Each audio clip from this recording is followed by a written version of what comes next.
Dans le silence majestueux des Carpates, là où les arbres parlent encore aux brumes, s'étend un lac oublié du monde. On le nomme le lac du souvenir, mais ceux qui en ont croisé le regard l'appellent autrement. Le lac des visages. C'est en l'an 1893 qu'un certain János Kovács, explorateur hongrois, s'aventura dans ces terres reculées.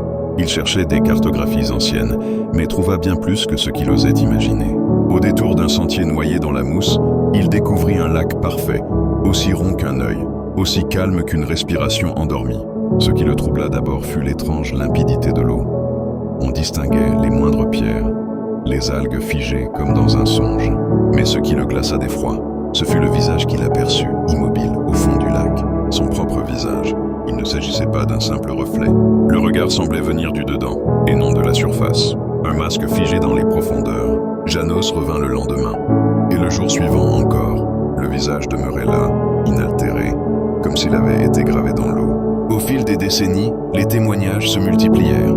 Certains y voyaient le visage d'un père disparu, d'une amante défunte, ou même leur propre visage, plus vieux, plus triste, comme figé dans un avenir encore à venir. On racontait alors que ce lac n'oubliait rien, qu'il mémorisait les traits de quiconque s'approchait de ses rives, non pour les copier, mais pour les conserver, comme s'il craignait l'oubli du monde. Un berger du nom de Stéphane affirma un jour avoir vu un homme surgir de l'eau, mais cet homme portait son visage, même ride, même regard. Le double le fixa longuement, puis disparut dans les bois. Depuis ce jour, Stéphane ne rêva plus. Le lac a pris mes songes, murmurait-il. Mais le plus inquiétant survint bien plus tard, en 1997.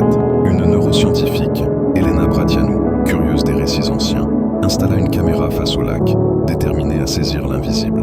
Durant 5 nuits, l'appareil tourna sans interruption. Et lorsqu'elle visionna les enregistrements, elle demeura pétrifiée. Chaque nuit, entre 2h03 et 2h05, des visages innombrables émergeaient doucement à la surface. Ils semblaient flotter entre deux mondes. Certains pleuraient en silence, d'autres paraissaient hurler, sans émettre le moindre son. Mais tous fixaient la caméra. Tous. Depuis, nul n'ose plus poser sa tente près du lac du souvenir. On raconte que celui qui s'y attarde trop longtemps laisse derrière lui quelque chose d'essentiel. Non pas son corps, ni son âme, mais son visage, capturé dans l'éternité aquatique.